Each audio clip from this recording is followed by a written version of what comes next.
తెలంగాణ రాష్ట్రానికి 2023 సంవత్సరం పెను మార్పులు తీసుకొచ్చింది. రాజకీయ ముఖ చిత్రాన్ని మార్చేసింది. నవంబర్లో జరిగిన ఎన్నికల్లో కాంగ్రెస్ పార్టీ అనూహ్యమైన విజయాన్ని సాధించింది. కేసీఆర్ ఉన్నంత కాలం ఆయనకు తెలంగాణ పాలకుని కిరీటం ఉంటుందని అనుకున్నారు. కానీ రాజకీయాలలో అలాంటి అంచనాలు ఎప్పుడూ నిజమవ్వాలని లేదని ప్రజలు నిరూపించారు. కాంగ్రెస్ పార్టీకి పట్టం కట్టారు. ఇప్పుడు కేసీఆర్ ప్రతిపక్ష నాయకుడు, రేవంత్ రెడ్డి ముఖ్యమంత్రి. రేవంత్ రెడ్డి అనే పేరును నోటితో పలకడానికి కూడా ఇష్టం లేని కేసీఆర్ రేవంత్ రెడ్డి సభా నాయకుడిగా ఉన్న సభలో ప్రతిపక్ష నాయకుడిగా ఉండాల్సి వచ్చింది. సభకు హాజరవుతారా లేదా అన్న సంగతి పక్కన పెడితే రాజకీయం మాత్రం రివర్స్ అయింది. అదే కాలం మహిమ. ఆ కాలం 2023లో పవర్ఫుల్ డేస్ను తీసుకొచ్చింది.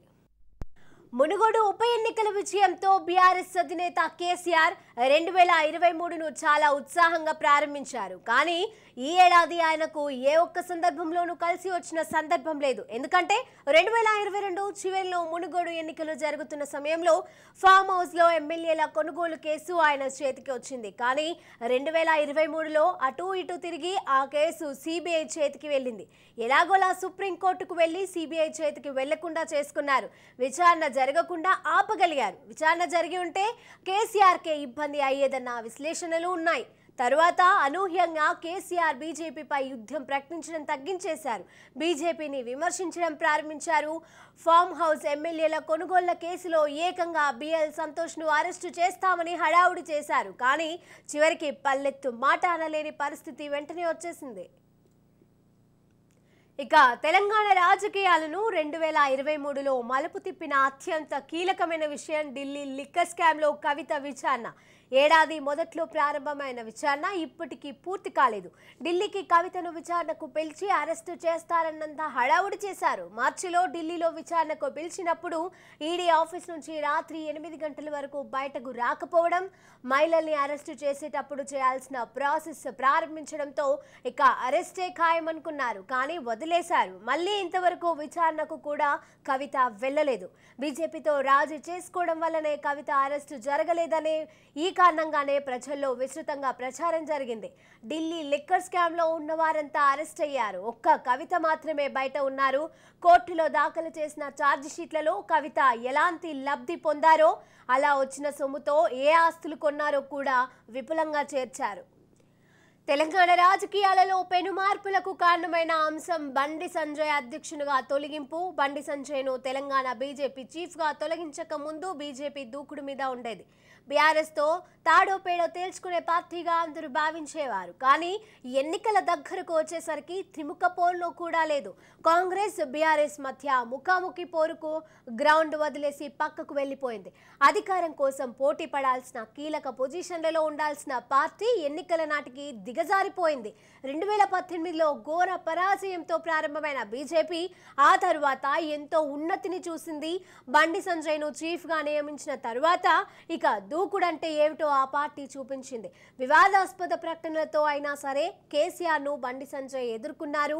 కేసీఆర్కు సరైన ప్రత్యర్థి బండి సంజయ్ అనే పరిస్థితి వచ్చింది. ఆయన బీఆర్ఎస్ సర్కార్పై రాజీ లేని పోరాటం చేశారు. ప్రభుత్వాన్ని వ్యతిరేకించే వారికి బీజేపీ చాయిస్ అయిపోయింది. బండి సంజయ్ పాదయాత్రతో బీజేపీ మరింత బలపడింది. దుబ్బాక ఉప ఎన్నికల్లో గెలిచారు. గ్రేటర్ ఎన్నికల్లో మెరుగైన ఫలితాలను సాధించారు. కానీ చేరికలతో సైడ్ ఎఫెక్టులు రావడంతో మొత్తం డిస్టర్బ్ కావడంతో ప్రారంభమైంది. బీఆర్ఎస్ నుంచి గెంటేయడంతో ఈటలను చేర్చుకుంది. పొరుగు రాష్ట్ర ఎన్నికల ఫలితం తెలంగాణ రాజకీయాలపై ఎక్కువ ప్రభావం చూపించింది. కర్ణాటకలో కాంగ్రెస్ పార్టీ అనూహ్య విజయం సాధించడంతో ఆ నైతిక బలం కాంగ్రెస్ పార్టీకి బూస్ట్ లాగా పనిచేసింది.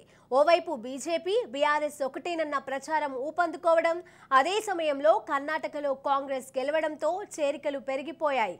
ఒకప్పుడు కాంగ్రెస్ పార్టీ నుంచి ఒకరొకరుగా బయటకు వెళ్లిపోయిన నేతలు వరుసగా వచ్చి చేరడం ప్రారంభించారు. ఖమ్మం జిల్లాకు చెందిన పొంగులేటి, తుమ్మలలతో ప్రారంభమైన చేరికల పర్వం నామినేషన్ల వరకు సాగుతూనే ఉంది. చివరికి టికెట్లు లేకపోయినా సరే పోలింగ్ కు ముందే చాలా మంది పార్టీలో చేరారు. ఇదంతా కర్ణాటక ఎన్నికల ఫలితాల ప్రభావమే. ఇది కూడా తెలంగాణలో కీలక మార్పులకు కారణమైంది. ఎన్నికలకు ముందు వచ్చేసరికి బీఆర్ఎస్ పార్టీ పూర్తిగా డిఫెన్సివ్ మోడ్లోకి వెళ్ళిపోయింది. సర్వేల ప్రభావం, ఇతర అంచనాల కారణం ఏమో కానీ కాంగ్రెస్ పార్టీని గెలిపించవద్దని అదే పనిగా ప్రచారం చేశారు. చివరికి అది రివర్స్ అయిందని ఎన్నికల ఫలితాలను బట్టి అర్థమవుతోంది. ఏడాది ప్రారంభం నుంచి ప్రారంభమైన వ్యూహాత్మక తప్పిదాల ప్రభావం చివరికి బీఆర్ఎస్కు రాజకీయంగా నష్టం చేసింది, ప్రతిపక్షంలోకి వెళ్లేలా చేసింది.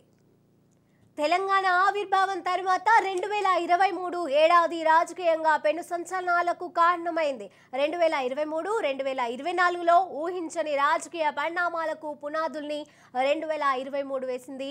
పార్లమెంట్ ఎన్నికల తర్వాత తెలంగాణ రాజకీయాలు కొత్త మలుపులు తిరగనున్నాయి. దానికి కారణం 2023లో కాలం తెచ్చిన మార్పులే.